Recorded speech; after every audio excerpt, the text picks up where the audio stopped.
एक लड़की थी, नाम था माही। वो कोई आम लड़की नहीं थी। उसे जानवरों और पक्षियों की भाषा समझ में आती थी, पर यह बात उसके अलावा कोई नहीं जानता था। शादी के बाद माही एक गांव के एक बड़े घर में बहू बनकर आई। वहां सब उससे बहुत प्यार करते थे, लेकिन किसी को उसकी यह बात पता नहीं थी। एक रात सब सो रहे थे। अचानक नदी के पास से एक रहस्यमयी आवाज आई। एक बगुला बोल रहा था, अगर कोई मेरी बात समझ सकता है तो नदी में तैरती उस लाश के पास जाओ। उसके हाथ में एक कीमती अंगूठी है, उसे निकाल लो। माही चौंक गई। वह चुपचाप उठी और नदी की ओर चली गई। सचमुच एक लाश पानी में बह रही थी। उंगली में एक सुनहरी अंगूठी चमक रही थी, लेकिन शरीर फूल चुका था। अंगूठी आसानी से नहीं निकल रही थी। मजबूरी में माही ने मुंह से अंगुली को पकड़कर अंगूठी निकाली, पर तभी उसके ससुर छुपकर यह सब देख रहे थे।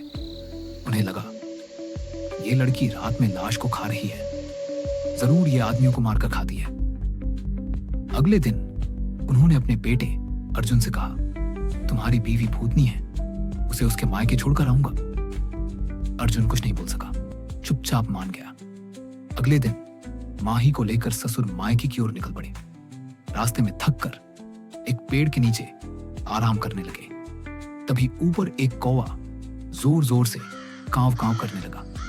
अगर कोई मेरी बात समझ सकता है तो इस पेड़ के नीचे एक बहुत बड़ा खजाना दबा है, निकाल लो, नहीं तो सब मिट्टी में मिल जाएगा। माही ने बात सुनी और तुरंत खोदना शुरू कर दिया। ससुर ने सोचा कि लड़की तो सच में पागल है, पर जब जमीन से सचमुच सोने के सिक्के, मोती और हीरे निकलने लगे तो उनके होश उड़ गए। माही ने धीरे से सारा राज बताया कि वो जानवरों की बातें समझ सकती है। ससुर ने कहा, मैं बैलगाड़ी लाता हूं, तुम घर जाओ। माही अकेली घर लौटने लगी। उधर अर्जुन जैसे ही माही को अकेले आते देखा, डर गया। पिताजी तो साथ थे, क्या इसे उन्होंने भी खा लिया? डर और भ्रम में वो कुल्हाड़ी लेकर दरवाजे के पीछे छिप गया। जैसे ही माही ने घर में कदम रखा, उसने कुल्हाड़ी चला दी। माही वहीं गिर गई और मर गई। कुछ ही पल बाद अर्जुन के पिता खजाना लेकर पहुंचे और सब देखा। उन्होंने पूरी बात बताई। अर्जुन की आंखों से आंसू बहने लगे। मैंने अपनी सच्ची और अनोखी बीवी को खो दिया, बिना कुछ पूछे, सिर्फ डर के कारण। अंत में वो खजाना तो मिल गया, लेकिन उस